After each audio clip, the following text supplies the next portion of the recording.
Мен осы уақытқа дейін көптеген жыл пайғамбарға қарсы болып, исламға қарсы күрестім. Бірақ Алла Тағала менің хижраның 7-ші жылы жүрегімді ашып, исламға деген махаббатым оянып, исламды қабылдауға пайғамбардың алдына келдім дейді. Пайғамбар саллаллаху алдына келгеннен кейін, пайғамбар саллаллаху өзімнің исламды қабылдайтынымды айттым. Пайғамбар саллаллаху менің өтінішімді қабыл алып, сол күннен бастап мұсылман болдым.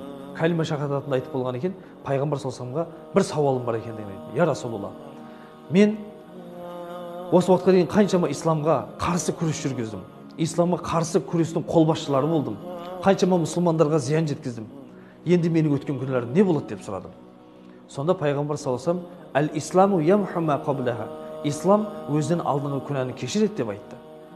Бұл менің ең қатты қуанған күнім сол күн болды. Сол күннен бастап, я Расулалла, олай болса, осы уақытқа дейін исламға қарсы күрес белген менің бұл қылышым енді исламды кең қанат жаюға қызмет ететін болады. Осыған сізге уәде беремін деді. Сол кезде пайғамбар саллаллаху осы күннен бастап сенің атың Сайфулла болсын, Алланың қылышы болсын деп, менің атымды Сайфулла деп пайғамбар қойды дейді. Сол күннен бастап мен Сайфулла деп аталдым, және осы дін исламға сондай бір құрметпенен, пайғамбарға құрметпенен келе жатырмын деді.